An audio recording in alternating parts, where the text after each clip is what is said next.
Alors, merci Vital. Moi, je suis pragmatique et réaliste.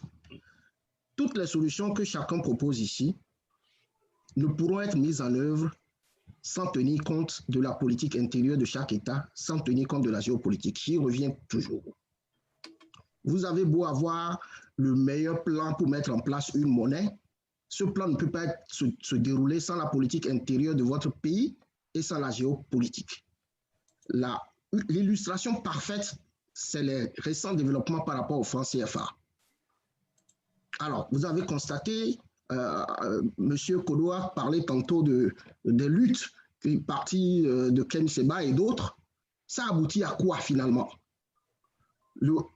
La situation aujourd'hui, c'est la tendance à vouloir créer la monnaie, une autre monnaie dans la sous-région. Mais cette initiative ne peut prospérer sans la politique intérieure et sans la géopolitique. Et la géopolitique s'est invitée, quand vous avez vu le président français s'infiltrer dans le réseau et tenter d'imposer son option à lui.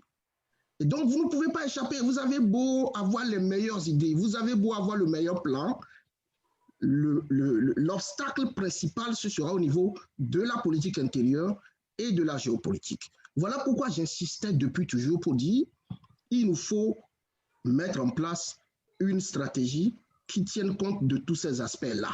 C'est valable pour la monnaie, c'est valable pour l'armée, c'est valable pour la langue. Aucun pays ne réussira à mettre en œuvre la politique linguistique s'il n'y a pas une volonté politique. Et la volonté politique ne se décrète pas. Elle est le résultat d'un combat et le combat prend en compte et les acteurs politiques locaux et les acteurs politiques internationaux.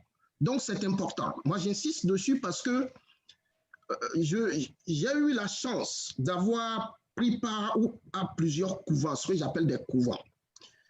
Quand vous participez, par exemple, à une formation d'état-major, où viennent intervenir le directeur de la CIA, le ministre de la Défense américain et bien d'autres, vous avez tendance à pleurer parce que vous vous dites, mais les enjeux sont ailleurs et nous semblons dans nos pays mener des combats complètement en dehors des enjeux et au résultat, nous nous retrouvons pris en otage justement par ces pesanteurs externes. Donc, comme je dis, j'insiste et j'invite les uns et les autres à vraiment s'élever au-dessus, au-delà de toutes les ambitions, l'idéalisme. C'est vrai, nous voulons tous être souverains. Depuis 1960, nos gens disent nous voulons enfin avoir la souveraineté. Nous voulons enfin avoir l'indépendance. Nous voulons enfin avoir une monnaie. Il y en a qui sont morts dans cette lutte. Il y en a qui sont morts dans ce combat. Qu'est-ce que nous en tirons comme leçon, nous, pour mieux faire? Qu'est-ce que pouvons-nous faire? Que faisons-nous d'autre?